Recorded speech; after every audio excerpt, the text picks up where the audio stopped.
สบายดีเนาะยังพอยังแม่เจริญพรสวัสดีพี่ๆทุกท่านทุกคนไอ้เอ้ยเพื่อนสหธรรมิกที่อยู่ไทยอยู่ลาวเนาะยังพอยังแม่ตอนนี้ลุงพี่มาถึงวัดเมืองง่อยแล้วหรือว่าตำบลเก่าของเมืองง่อยเป็นเมืองเก่านะแต่ก่อนแต่ว่าตอนนี้เพิ่นย้ายไปอยู่น้องเขียวแล้วอันนี้ก็เลยเป็นเมืองเก่าแต่ก็มีวัดมีวัดอยู่แล้วก็มีพระมีเนรหลายเพิ่นมาเรียนอันนี้พอวัดนี้มันจะมีโรงเรียนติดกับวัดเลยพ่อแม่เนาะโรงเรียนนี่ติดกับวัดโรงเรียนก็เป็นโรงเรียนสร้างใหม่เพิ่งจะเสร็จประมาณ2 ปีที่แล้วนะก็เลยมีเนรมาบวชเรียนเนาะเดี๋ยวน้องพี่จะมาสัมภาษณ์เนรนะเนรน้อยเนาะ เนรน้อยเจ้าปัญญาเดี๋ยวมานี่เจ้านะเดี๋ยวมานี่2 คนเลยเนรน้อยเจ้าปัญญา2 คนเนาะเนรเดี๋ยวหามองนั่งมีบ่นั่งบ่เดี๋ยวพี่หามองตั้งวางกล้องก่อนมามาได้แล้วเอามุมนี้เนี่ยมุมนี้เนาะเดี๋ยวเอามุมนี้มันเห็นระฆังเน้นน้อยนี่2 คน2 รูปเนาะอันนี้จะซื้อเน้นหยังจัวกำปาเตอะซื้อกำยิ้ม เน้นกำอายุจักปีละ10 ปี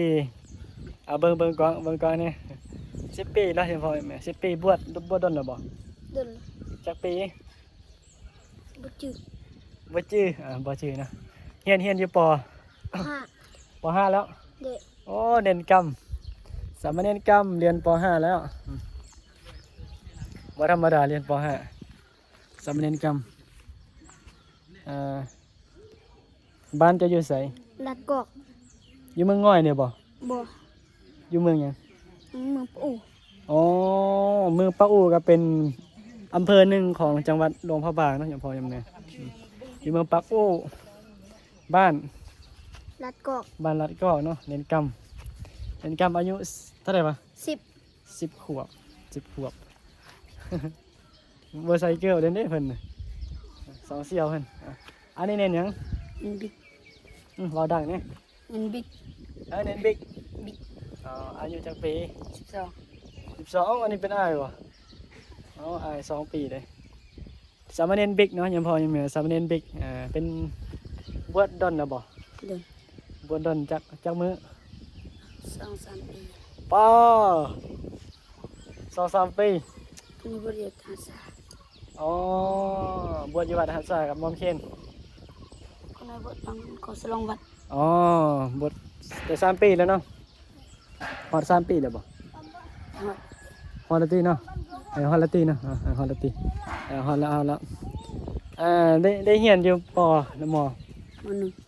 ม.1 อันนี้ป. .5 เนาะป. .5 ก็คือป. .6 ยังพออยู่แม่ประถมอยู่อันนี้ยังมัธยมต้นแล้วเน้นบิ๊กอันนี้เน้นกำป้าคือใส่หมวกฮ้อนบ่หนาวแล้วฮ้อน ฮ้อนบ่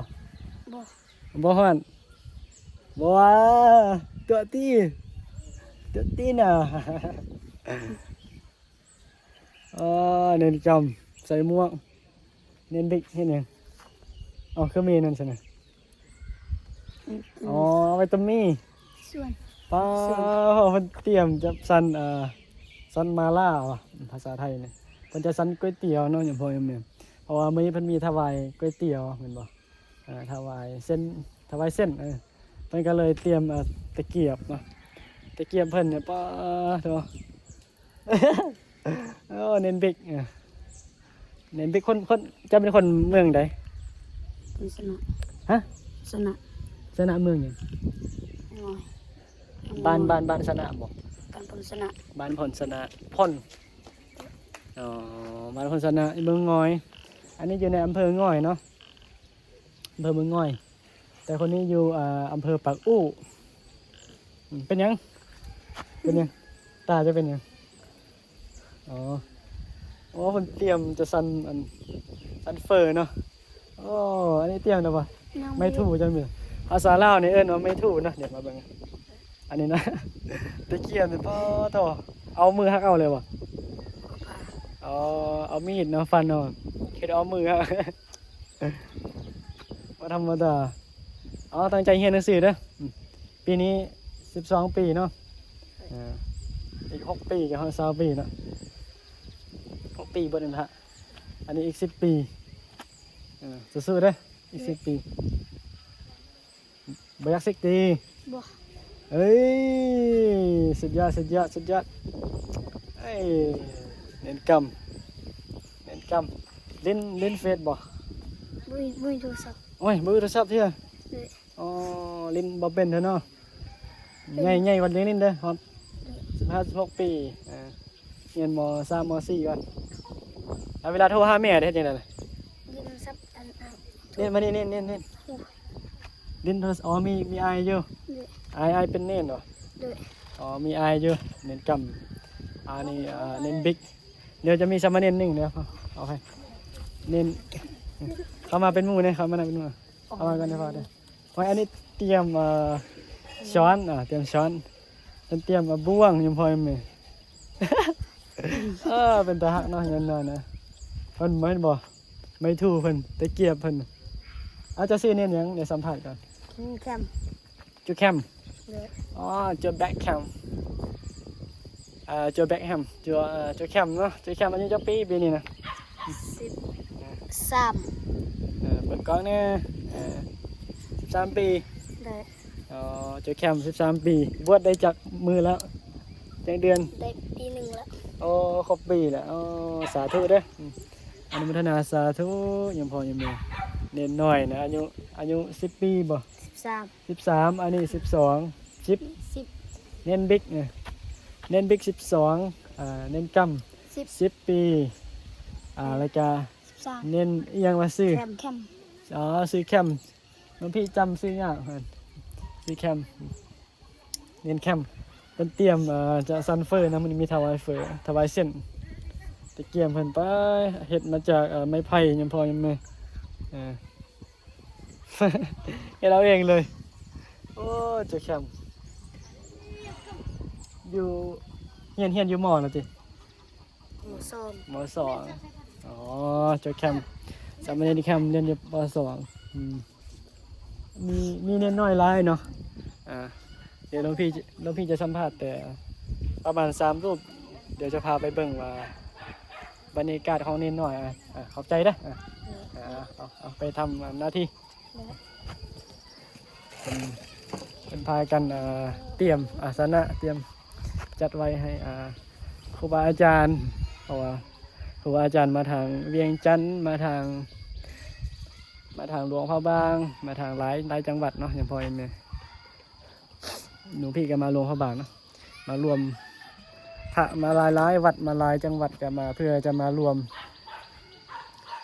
พระป่าสามัคคีมื้ออื่นพรุ่งนี้เนาะพรุ่งนี้ตอนเช้าประมาณ3 โมงเช้าเนาะอย่างพอเอ็มเนี่ยก็จะมีพิธี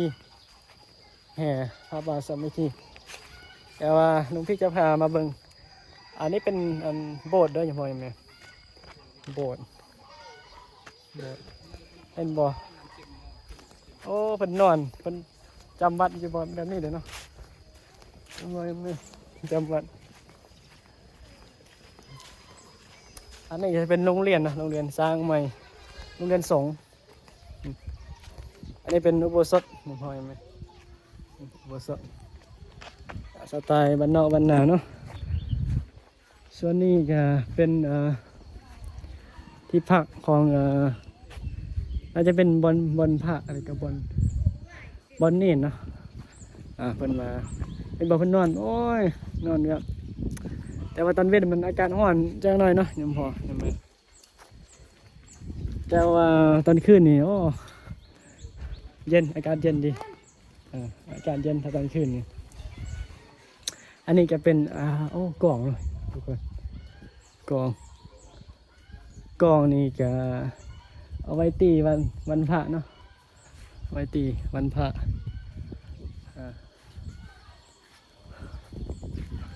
ตีวันพระอันนี้ด้านข้างของอุโบสถอันนี้ข้างอุโบสถน่าจะเป็นวัด นนี้เป็นด้านหลังของบริษัทเนาะแล้วก็จะมีบอลพระบอลอาจจะเป็นเน้นหน่อยนะเห็นไหมนอน เห็นบ่อันนี้มีคนนอนแท้เลยบ่แม่นบ่แม่นเฮ็ดเล่นนะอย่างพ่ออย่างแม่เป็นเฮ็ดนอนแท้ๆได้นี่บ่นอนเพิ่นนอนแบบสไตล์พระธุดงค์เนาะ